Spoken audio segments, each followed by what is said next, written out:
How would you like a 15% discount to my daily email, the stack of stuff, the show notes, discounts to the conference, all of that? All you need to do is text the word show to 33777. You'll get the annual subscription with a 15% discount to my daily email. You'll get the stack of stuff, the links to the show notes, discounts to the conference, and so much more.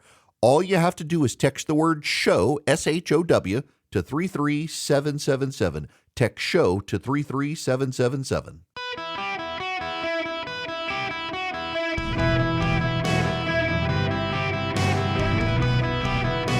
Welcome to the Eric Erickson Show podcast, Hour 3.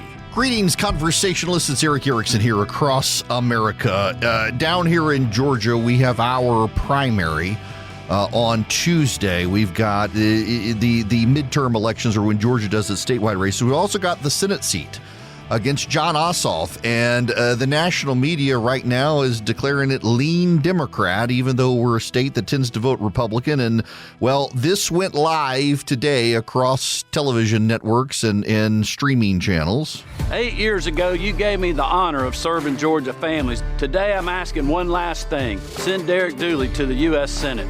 He's a political outsider who will work with President Trump and will fight insider trading. And he'll cut taxes so more money stays where it belongs, in your pocket. It's time to retire Jon Ossoff. I know one thing's for sure. Derek Dooley will put Georgians first. Join me in voting for Derek Dooley for Senate to get the job done. Hardworking Americans, Inc. is responsible for the content of this advertising. That's the governor of Georgia, Brian Kemp, who joins me by phone. Governor, welcome. How are you? Hey, doing great, Eric. Good afternoon. Good ad for you. So all in for Derek Dooley, huh?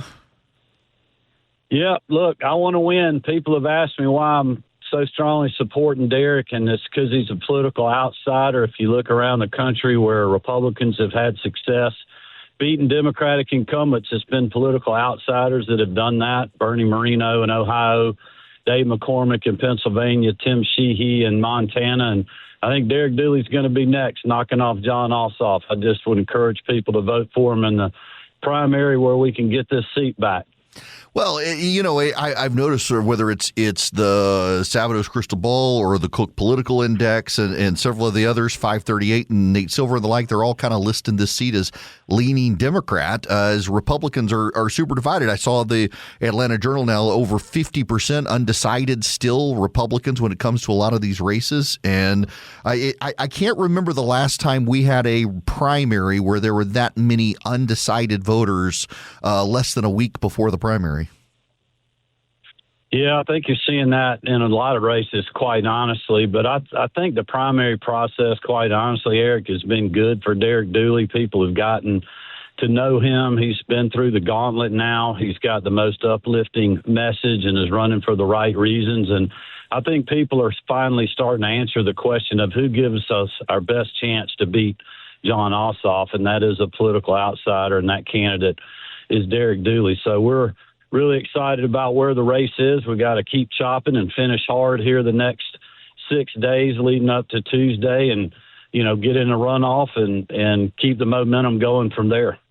Now, it's not just that race. I know the hardworking Georgians are out there, and you are on these nonpartisan judicial races where the Democrats are taking advantage of the code of judicial ethics where the judges can't openly campaign as partisans, but their challengers are not only doing that, but they've gotten Stacey Abrams' sister, a federal judge, to allow them to sue over it without making everything public.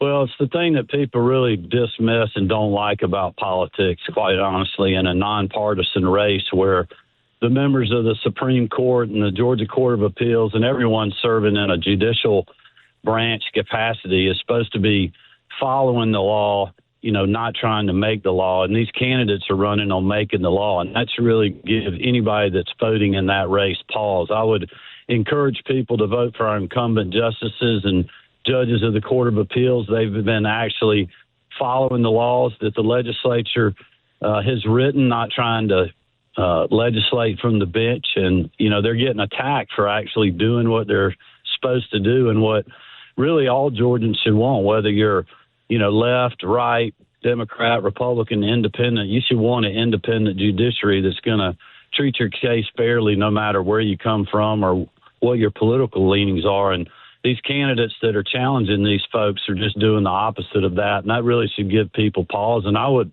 urge people to vote against that. Well, now, I got to ask you a larger question here. We've got the gubernatorial race this year. It's wild to think you have been there for 8 years and headed off to enjoy the private sector and not have to deal with politicians, which God bless you for that. But I've asked all the Republican gubernatorial candidates that I've interviewed about what they think about your legacy, and it's your handling of COVID, your the growth of businesses in the state. When you look back now on these 8 years as governor, what are you most proud of? Well, I've got a lot of things I'm very proud of, but I would just remind people we've got a great team in this state, whether it's our incumbent judges, the members of the General Assembly, a lot of the folks that I've had the honor to serve with, fellow constitutional officers, and certainly, as I mentioned, the membership of the General Assembly. And, I hope the voters see that and appreciate when you look around the country, we've been able to cut taxes. We're doing another tax rebate. People are getting money back in their pocket right now from the government in a tax refund. And you got other states that are raising taxes. And, we're really giving people opportunity in all parts of our state. So I'll let, history be the judge of any accomplishments I've had. I've just tried to, and I'm still doing this today, keep my head to the grindstone, leave the state better than I found it, and work hard every day until I get out of office. Well, what do you think the odds are transitioning? Because, several of the candidates have talked about Texas, Tennessee, Florida, big competitors to the state. They have no income tax. I know we've been headed towards whittling down the income tax further and further. How do you see that trajectory going towards no income tax in the state?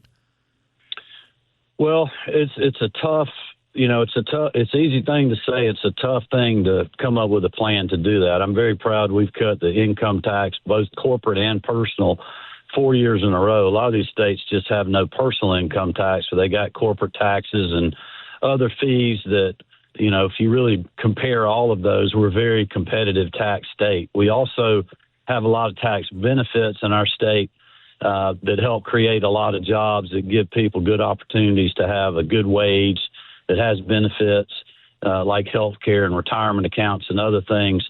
And so really you have to measure all of those things and decide, what's the best environment for your state? I think Georgia in the past and this year again, we continue to move the needle and make us a very tax-advantaged state, depending where you are, even being able to compete with a state like Florida that has no income tax.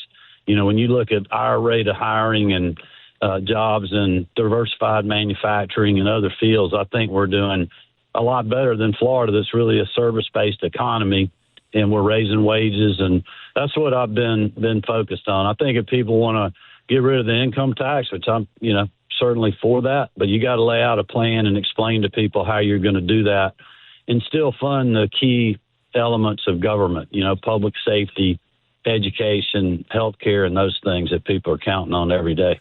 Now, as you and I are talking on the phone here, this just hit the wire that you have now formally called state lawmakers back for special session June 17th for redistricting. So not for this year, given the status of the primary on Tuesday, but for 2028, are we going to do this redistricting? Yep, we got to do that. The court has ruled we're following the law and the Constitution of what the Supreme Court just ruled on. And so we'll be redrawing our districts for the 2028 election. I think the justices got the case right. And I think it's we're going to follow the law in the state of Georgia. And then we're also going to deal with the election situation that we have. As you know, we have a special election for Congressman David Scott's unfortunate passing coming up, and we've got to make sure that we have a legal system to be able to vote on when that race happens. Now, before I let you go, I two last questions for you. First of all, we got the gubernatorial primary. We've got 4 candidates, the massive amount of money being spent, a lot of mud slinging into tax. What would you advise those candidates? We're probably going to be a runoff, but how do you heal the rifts moving into the general to be united against the Democrats? Well, I think, there was 4 or 5 really good candidates. When I ran for governor in the Republican primary, it was a hard-fought, tough battle, and they all are, but everyone united after that. I think the Republicans will do that. I mean, there's always hard feelings there, but at the end of the day, we have to unite. Hopefully that's something that I can help with, and a lot of other folks will as well, because it's important that we win. We cannot afford to lose the governor's office. And, I really think if you look at the direction that our state has been going over the last several years, especially coming out of COVID, and, you think about the contrast, Eric, in the campaign against Stacey Abrams and I, she wanted to keep our state shut down. She wanted to defund the police, and, they wanted to close churches and, wouldn't stand up for law enforcement. I mean, just a host of other things would really have changed the direction of our state. And I think that's what you would see if we have a Democratic governor. I think the good thing for us is they've got a robust primary on their side, too. So they're going to have some wounds to be healing. And, I feel good about where we are. But, at the end of the day, when we get out of this primary, we got to run on who we are, what we've done, but also what we want to do. And we need to have a positive message to give people a reason to vote for us, not necessarily just to vote against our opponent. And that's something that I would, if anybody asked me for advice, that's what I would tell them. We got to give people a reason to vote for us. I did that in the re-elect. We've done that, when we held our majorities in the General Assembly in 22 and again in 24, and also winning the state for President Trump. And it's a good lesson to heed to. Well, and the last one for you, are you headed out on the campaign trail with Derek this weekend? I am on the campaign trail today with him. We have been all over the place on kind of the west side of our state, Middle West. We've been in Griffin and Barnesville and a lot of other good places that we're headed today. So we're out working hard, asking for people to get out and vote for Derek Dooley for the U.S. Senate and help us get our seat back.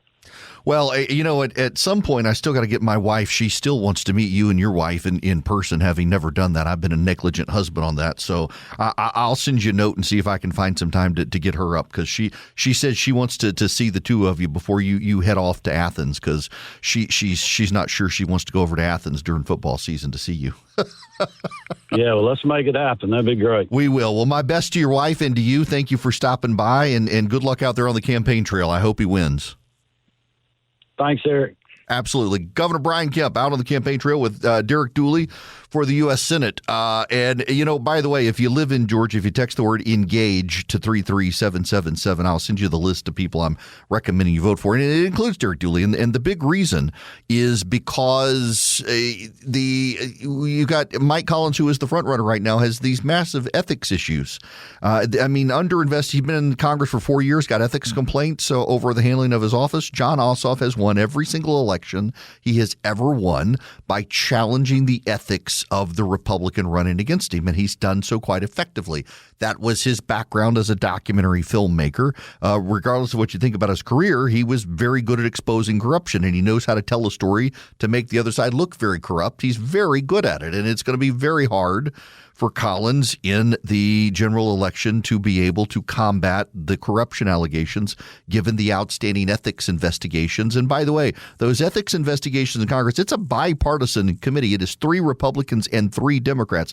It's not majority of either party. It's not a witch hunt. And when you got the 3 Republicans and 3 Democrats both saying, hey, there's a problem here, and they're investigating it, that's a big red flag. And that's my concern. I would love to beat Jon Ossoff, and you're not going to beat him with someone who's got pending ethics investigations in the House of Representatives. So food for thought there. The rest of those, text engage to 33777. We got to get back to other national stuff when we come back, including the President of the United States in China, and also the angry Democratic reaction over Virginia continues to go more and more unhinged and insane as the Democrats are openly saying we got to pack the federal courts and calling them illegitimate. Thanks again to Brian Kemp, governor of Georgia, for stopping by. He's on the campaign trail with Derek Dooley, trying to get him across the finish line. Probably going to be runoffs in a number of positions. For governor in Georgia, for lieutenant governor, I'm supporting. Like I got a number of friends in that race, Greg Dozal and Tillery and others, but I've known John F. Kennedy since before I was a law clerk at my law firm when I met him. He lives down the road from me. Super guy, John F. Kennedy. Not the deceased president, not the guy from Louisiana. He's Georgia's own John F. Kennedy. Great guy. And then Derek Dooley for the Senate. I want to play you a clip, moving to national stuff here, specifically Elise Slotkin, who is the Democrat who represents Michigan in the United States Senate. Staying on the Middle East for a minute, do you still call yourself a Zionist? I believe in a Jewish state of Israel, yes. And that, to me, isn't a radical thing to say. I always have. I can say that in the same breath that I criticize the military policy of Bibi Netanyahu. That used to be easier, though, right? It used to be easier. Why has it gotten harder in your party? Well, I mean, I think, look, I come from a state which has a huge Arab Muslim population, a very large Jewish population. There's not been a single issue that I've seen that's been more emotional than this one, because so many people have family members who are caught in the middle of this conflict. And I think that, as someone who served 3 tours in Iraq, I do have concerns with the way the Israelis are organizing military policy right now, certainly in Gaza, but also other places. I think what I can accept, though, is collective punishment that comes from saying, well, I don't like Bibi Netanyahu's military policy, so Jews in America's synagogue should be attacked, including synagogues I'm very close to and spent my life growing up in. That's collective punishment that we wouldn't allow when we were talking about African Americans or talking about Italian Americans, and so we shouldn't allow it for Jewish Americans either. It's kind of wild that this conversation has to be had on the Democratic Party side, particularly with a senator from Michigan, where the front runner for the Democratic nomination in Michigan now is a man who has cheered on Hezbollah and Hamas and has called for collective punishment of Jews for the crimes of Israel, a nation that he thinks should be wiped out. That's where the Democratic Party is headed. She is increasingly a minority voice, a Jewish senator from Michigan who is a Democrat, is a minority voice in the party, having to speak out against anti-Semitism in the Democratic Party is a warning sign. There's an incident in Washington, D.C. where Rand Paul's son, Republican senator from Kentucky, his son has attacked a New York Republican, accosted him for being Jewish, and the guy is not Jewish. And then his son, Rand Paul's son, berated the congressman for not working for America but for the Jews. Warning signs all around this stuff happening. Now, warning sign for you online, you start getting those random phone calls from people who say they can help you get a loan or help you with the IRS or stuff. You're wondering how they get my number. They got it from a data broker online. You want to protect yourself from the data brokers, you need Incogni, INCOGNI, Incogni, like incognito, Incogni.com/Eric, E-R-I-C-K. Incogni goes to the data brokers and sends them legally binding takedown notices saying, get the information off. You don't have this person's permission. And the data brokers have to take it down. And if they don't take it down, Incogni keeps following up and pressuring them to take it down. They've taken my information off 350 different websites now that were for sale. Some of them had my kids' accounts from Instagram tied to my account that people could buy to target my family. And they're all gone now thanks to Incogni. They protected my privacy online. They can do it to you. Your telemarketer calls go down. Your scam emails go down. Your credit card solicitations in the mail go down. Incogni.com/Eric. Incogni.com/Eric. Save up to 60% at Incogni.com/Eric.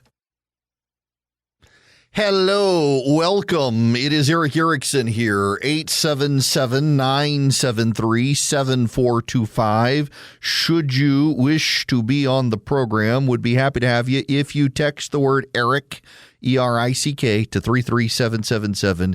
You can get the live stream, the show notes, the podcast. Follow me on social media, all the fantastic stuff you need. There is some news you should know about that has just hit the wire. I mentioned it before. This is from Notice in D.C. Senator Rand Paul's son drunkenly accosted and hurled anti-Semitic insults at Republican Congressman Mike Lawler at a Capitol Hill bar on Tuesday night. His son told Lawler that if Representative Thomas Massie loses, it's going to be because of, quote-unquote, your people. My people? Lawler asked Paul. Yeah, you Jews, Paul responded.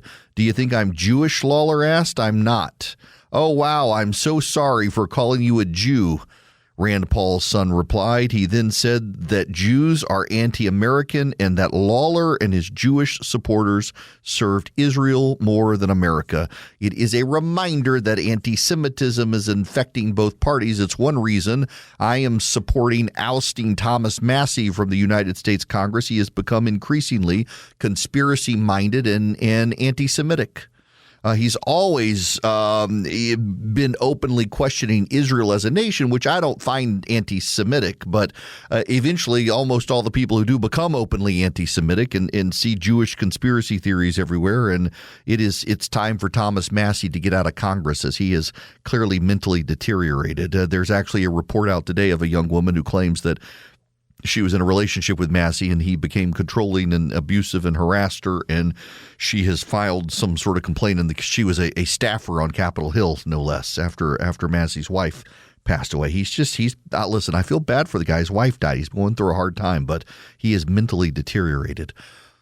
Let me mention Eden Pure real quick before I move on. It is filterless. It's an air purifier. I've got one in my travel bag. I'm in a hotel room for the next 3 nights. I've been on the road a lot, and I've got it with me, but I don't have to use it. I'm staying in a nice hotel. But just in case, I always have it with me. It's small. It's portable. It doesn't have a filter. You don't have to replace filters. It's filterless. It kills bacteria and viruses. It kills odors. It traps particles. It's great. And where I use it, though, is odor eliminator. If somebody smoked in a room, it can wipe out the smoke odors, litter box odors, dirty diaper odors. I used it the other night. I fried chicken in the kitchen and kind of left the oil got a little hot there at the end, and I needed to clear out the house of the smell. I used the Eden Pure Thunderstorm and it wiped out the odor. I've used it in rental cars. People have smoked in. They work. You get 3 of them and save $200 upstairs, downstairs, your basement, your travel bag, wherever you need it. They work. EdenPureDeals.com is the website. You can see the site for details. They got a money back guarantee if it doesn't eliminate your odors. Get the details on the site, EdenPureDeals.com. The discount code ERIC3, ERICK3. EdenPureDeals.com. Clean up your odors, clean up your the things that float in the air, get rid of bacteria and viruses. EdenPureDeals.com. The president has gone to China. The Chinese and the Americans are both signaling that we should not expect much from the president in China. Why?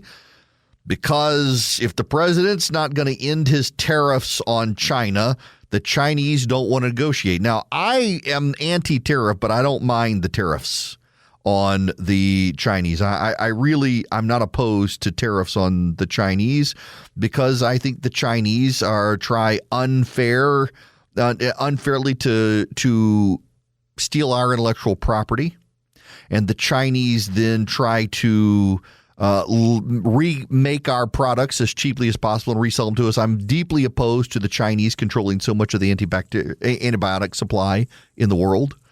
And the president, I think it is worth him maintaining tariffs on China. I don't favor the blanket tariff approach.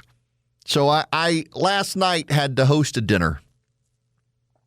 It's a group. It's called the Palaver. And you deliver a paper. And you buy everyone dinner for the pleasure of delivering them a paper. I know. A friend of mine invited me one time, and I went. Next thing I knew, I was being told I got to buy the dinner and give the paper, and I did for multiple years. But last night was my actual last one because of my job. Things have gotten so crazy. I just can't commit. I hadn't been able to go to a meeting all year other than the one I hosted, and I had to rearrange my schedule in order to host it. And I'm like, I love you guys, but I'm done. I gave a big paper on polling. It was 21 pages, single typed, tiny font. I realized when I was delivering the paper, Erickson, you're getting old. You can't read the paper. The type's too small. It was like 10-point type. Should have been 12. Nonetheless, I digress. So one of the guys there runs a construction company, commercial construction company. Great guy. I was delivering this paper, and he was expressing his frustration with the president last night that he's responsible for $1.2 million in tariffs. His company has shelled out $1.2 million in tariffs in commercial construction. They've passed the costs on to the buildings, to the people who they're building for. All their costs have gone up because of the tariffs.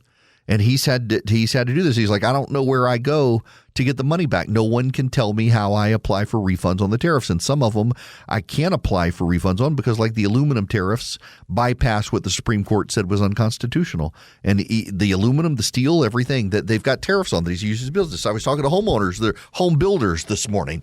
And the home builders, the residential home builders, are having the same problem. It's ironic the Republicans in the United States Congress are trying to pass legislation to lower the cost of homeowners when they're doing this.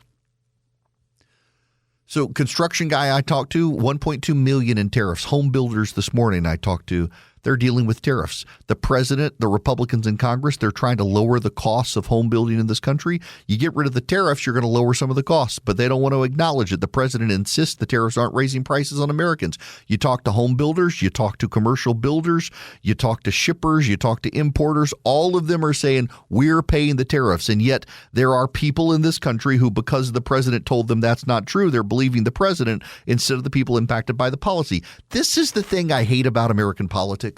And I hate this across the board. I hate this with the Democrats. I hate this with the Republicans, that you become so subservient to a politician. When the politician tells you something, because you like the politician, you can't imagine the politician being wrong.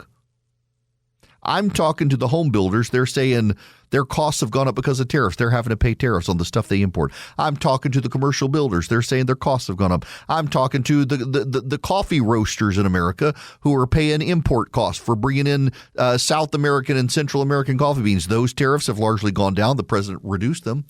And the president was like, no, the president said tariffs aren't raising prices. I believe the president. I don't care if you believe the president at all. The president is actually not telling you the truth here. I don't care that I support him and you support him. We should at least be intellectually honest enough to tell the truth. And the truth is, you want to lower the price of building a house in America. There are regulatory things you can do. There are things you can do on the lending side. A lot of the problems are at the local level, and at the national level, one of the biggest problems is tariffs. The regulations on building houses are local regulations, and states and local governments have got to do a better job to lower the regulatory cost for building buildings, not just houses, but commercial property as well. At the federal level, one of the biggest things they can do is get rid of the tariffs. There's a 50% tariff on aluminum. You go into a lot of buildings, what do they use now? They're not using, when they're building high-rises, wood frames inside the building. They're using aluminum framing. And there's a tariff on that, and the prices are up significantly. They're not up 50%. Do you know why the tariff is at 50%, but the actual cost to buy the aluminum is not? It's because the people who are building the buildings are eating some of the costs, so their profits are down. And you know what's happening with their profits going down? They can't pay wages. Hey, guess what? Inflation is now higher than the increase in wages in this country. Why is inflation high? Well, the war is one reason. Energy prices are one reason. And some economists, not all economists, they'll say that tariffs have also involved this. You get rid of the tariffs, you bring down the costs. But the president has been dogmatic in this. Peter Navarro has brainwashed the president, it seems, when it comes to tariffs. And this is the most maddening thing. You can talk to the actual people who are actually affected by the policy, and the supporters of the politicians involved in the policies that they support are like, I don't believe the people. I don't believe the people affected. And by the way, it's not a tariff issue. This is a bipartisan problem. You talk to Democrats about failing public schools and why kids who get out of public schools benefit from school choice. I don't believe you. I don't believe you. There's no way you can know they're getting a good education now because they're in a private school that's not regulated by the government to know. No, you idiots. The statistics show the kids who go to private school and homeschool overwhelmingly are more successful and better at academics than kids in public schools. And instead of allowing people an escape from the public schools, you're like, no, we got to get rid of school choice and homeschooling. We got to regulate the homeschool families and make their kids go to school in a public school.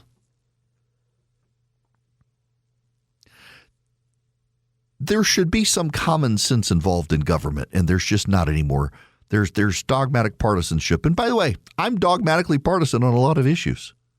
On immigration, I understand we're a nation of immigrants and we need immigrant labor because we're not making kids anymore, and so we're going to have to offset that. But I sure as hell think we need to build a big wall along the border and keep everybody out of here unless they come in legally. It's just wild to me that the Democrats, they're so committed to illegal immigration. They don't even want to call them illegal. They're undocumented. No, they're documented at the border, and then they get in here for free, and they don't want to go home. They can't even bring themselves to say illegal alien. That's racist. It's not racist. It's actually the legal term.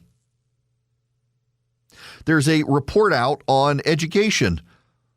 State-level reading scores from 2015 to 2025. Every single state has declined from where they were. You know where they're actually showing success? Hawaii, Mississippi, and Louisiana. Tennessee, by the way, only just started doing the Mississippi approach, and guess what? Tennessee's shown the smallest decline. Of all the states in decline, Tennessee has the smallest decline. It's about to reverse and head in the opposite direction. Hawaii, Mississippi, Louisiana, you know where they've headed? They're headed back in a good direction of kids actually reading at grade level. Why? Because they've introduced phonics and they've trained their teachers to teach phonics, and they're holding people accountable. The District of Columbia as well is headed in that direction. D.C. has re-engaged how it teaches kids in school, doing the phonics method. You know the schools that are overwhelmingly collapsing? Vermont, Delaware, Massachusetts, Connecticut, a bunch of blue states are significantly collapsing. You know what they're doing? Those schools are refusing to embrace phonics. Do you know why? Because teachers' unions for years have invested in the companies that sell whole word and sight word reading materials, and the unions don't want to give up their revenue stream on buying the materials and allowing the schools to actually teach the kids the things that work, because the unions got out of phonics education years ago. It's actually crazy to see. The chart is wild. The state of Vermont went from their average student being a grade ahead of where they should be to now being a grade behind since 2015 to 2025. 10 years, the gap. Mississippi's kids are surging. Now, what's so notable here is that this graph is state-level reading scores, and it's cumulative 2015 to 2025. Mississippi's only changed its reading program in the past few years. So all of the kids in third grade and below in Mississippi are at or ahead. It's the kids who are out of third grade already, who are in high school, who are the ones who are behind, holding the state down. But they're already starting to see this surge. In education, we should be doing what works, but teachers' unions block it. In home building, you local government officials who are listening right now, it's your regulatory policies, your planning and zoning commissions that are driving up costs on home builders. Yeah, it's tariffs at the federal level, but you overregulate home builders these days, and you treat them all with suspicion as opposed to letting someone in an arm's length transaction work with a home builder to build their house. I want a giant house one day, out of the middle of nowhere. As my wife says, we need enough land to bury bodies. She's not wrong. Not that we would. I'm just saying. It's a figure of speech. Want to be private and left alone. I say this as I lament people being isolated these days and not knowing their neighbors. I know my neighbors. I like my neighbors. But now it's time for me to live out in the middle of nowhere with a gated entrance, because I got people who drive past my house just to see if I live there. But governmental policy restricts these things. And unfortunately, there are too many constituent interests to maintain bad policies. Look at the teachers' unions maintaining bad education policies in this country because they're invested in the companies that sell the materials that are wedded to the bad policies. And the constituent interests of progressives who you can't chop down a tree to build a house because, oh my gosh, we got to save the tree, as opposed to actually providing someone a home. It's kind of wild. Progressives believe that shelter is a basic human right, but then you can't actually build shelter because there's a tree on the property. The hypocrisy of it all. I just want government that works. And I want government that embraces policies that are sound. And you know one of the policies that are not sound that Republicans have become dogmatic to? Tariffs. They've driven up costs on you. They've driven up costs on me. They've reduced people's wage growth. They've harmed small businesses and big businesses. But because the president says they're good, half the Republican Party says, oh, well, they're good. They're not doing what you say they're doing. That's a lie. How do I know? Because the people who invested in the policy say so. If the Democrats did this, you would be outraged. I don't know why people aren't outraged. And meanwhile, all the building costs in this country are going up and people can't build houses anymore because they're too expensive. Do you know, I'm actually stunned by this. Do you know one of the many things that progressives in America hate now? Taylor Swift. Progressives in the United States hate Taylor Swift. Alexandria Ocasio-Cortez argued that one cannot become a billionaire in this country without underpaying people or stealing. Robert Reich, who was the Secretary of Treasury for Bill Clinton, says there are 5 ways to accumulate $1 billion. 1, profit from a monopoly. 2, insider trading. 3, political payoffs. 4, fraud. 5, inheritance. Don't believe the self-made myth. Is Taylor Swift not a self-made woman? Why do progressives hate Taylor Swift? They're attacking Taylor Swift. How did Taylor Swift become a billionaire? Was it insider trading? Was it a political payoff? Was it fraud? Did she inherit the money? Did she profit from a monopoly? Those are the only 5 ways Robert Reich says that someone can become a billionaire. What about by providing a good or service that people love and being great at marketing that good or service? Apparently, according to Alexandria Ocasio-Cortez and Robert Reich, Taylor Swift couldn't have become a billionaire by providing songs people love and an entertaining experience at concerts. She had to have engaged in monopoly practices, insider trading, political payoffs, fraud, or inheritance. Same with Tiger Woods and Steven Spielberg and LeBron James and Jay-Z and Beyonce. Notice that they're hoping you won't realize they're attacking those people. They're attacking Taylor Swift, who's a billionaire. They're attacking Oprah Winfrey, who's a billionaire. They think that Oprah Winfrey must have engaged in insider trading or some such, if that's apparently the only way you can become a billionaire. It's absolutely bizarre the level of hostility Democrats have towards people who are more successful than them. Taylor Swift is a billionaire because she provides a mass-marketed product people love. I say that as someone who's been to like 5 of her concerts because my daughter's a huge fan. She's not a crook. She doesn't have a monopoly. She's not engaged in fraud. She's just extremely talented. And she's been rewarded for that talent. Now, I got to tell you about Swiss America. Swiss America is trying to raise awareness about the secret war on cash. They want to give you their free report. You go to SwissAmerica.com/Eric today. Sign up with Swiss America, and they will provide for you their report completely free of charge so you can educate yourself. It'll help with your retirement and finances. It takes less than 15 minutes to read. And by the way, the secret war on cash, it refers to crypto as well, your digital currency. The government doesn't want you to spend it. They don't want you to spend precious metals. They don't want you to spend hard, untraceable currency because they want to spy on you and control you. Swiss America wants to give you their report. Get it at SwissAmerica.com/Eric. You can also hit their news and views tabs and get cutting-edge information that keeps you ahead of your neighbors when it comes to investing. You can talk to them about precious metals. I've bought gold coins from them. They're one of the nation's trusted leaders in precious metals, and you can get your precious metals from them. SwissAmerica.com/Eric. SwissAmerica.com/ERICK.